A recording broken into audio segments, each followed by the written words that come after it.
हा आज कार्यक्रम या ठिकाणी होतोय। आज व्यासपीठावर सर्व मान्यवर बसलेले,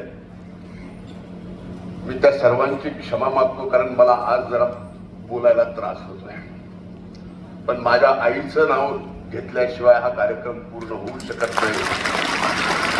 म्हणून श्रीमती गयाबाई, जिला आम्ही जिजी म्हणतो, आज प्रामुख्याने इथं उपस्थित आहेत। अण्णाभाऊ साठेंच्या वर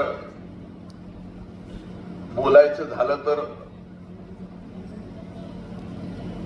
2.5-3 तासाचं भाषण मी करू शकतो, पण आज एकूण आत्ताच्या वातावरणामध्ये थोरातांनी सांगितलं 144 गावं जाऊन आले, त्यामुळं खऱ्या अर्थानं मी बोलायची हिंमत या ठिकाणी उभा राहून करावी। 144 गावात त्यांना जो अनुभव आला,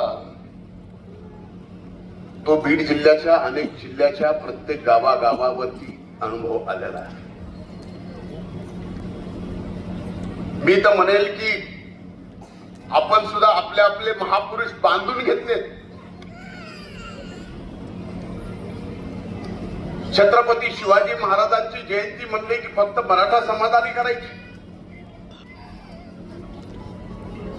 परमपूजनीय डॉक्टर बाबासाहेब आंबेडकरांची जयंती म्हणलं की ती फक्त मागासवर्गीय समाजाने करायची, महात्मा फुलेंची जयंती ही फक्त माळी समाजाने करायची, भगवान बाबांची जयंती फक्त वंजारी समाजाने करायची। मी तुम्हा सगळ्यांना एक प्रश्न विचारतो, व्यासपीठावर आणि समोरच्यांना सुद्धा,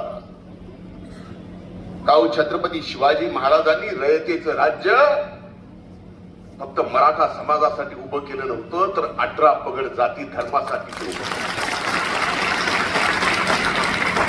परमपूजनीय डॉक्टर बाबासाहेब आंबेडकरांनी संविधान या देशाला दिलं, ते संविधान फक्त मागासवर्गीय समाजापुरतं नव्हतं।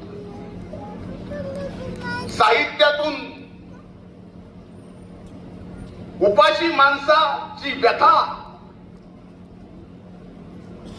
खऱ्या अर्थानं कुणी मांडली, लिहिली,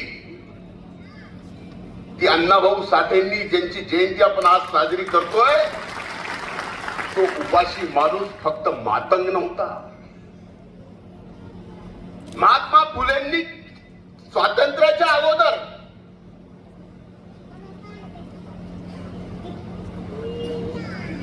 शिक्षणाची चळवळ उभी केली। त्या शिक्षणाच्या चळवळीत फक्त माळी समाज शिकला असातला भाग नाही। भगवान बाबांनी अध्यात्माची आणि शिक्षणाची सांगड घातली। शिक्षण फक्त वंजारी समाजापुरतं नव्हतं, म्हणून माझे हात जोडून कळकळीची विनंती आहे, मधल्या काळामध्ये आपल्या जिल्ह्यातच नाही तर अनेक ठिकाणी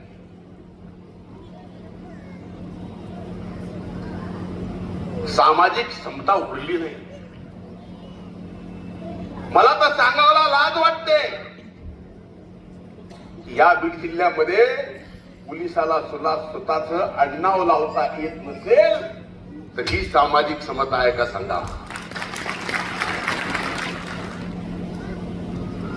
तुम्ही बघा, पोलिसांना बॅचवर आडनाव लावता येत नाही, त्याचं नाव बीडमध्ये ही प्रथा। यासाठी सर्वांनीच, सर्व समाजातील सर्वांनी पुढे येऊन मागे जे घडलं ते पुन्हा सरळ करायची वेळ आलेली आहे। आपण ज्या मागण्या या ठिकाणी केल्या, स्वराजी, इथून पुढची सगळी जबाबदारी माझी। तुमच्या लढाईची सुद्धा, शासनासमोर प्रश्न मांडायचे सुद्धा आणि शासनाकडून प्रश्न सोडवून घेण्याची सुद्धा, आणि इथून पुढच्या जयंतीची सुद्धा जबाबदारी मी घेतो आणि असंच पुढे काम करत राहा। शुभेच्छा देतो. ज्या मान्यवरांचा या ठिकाणी सत्कार होणार आहे, माझ्या नंतर ते होणार आहे, त्या सत्कार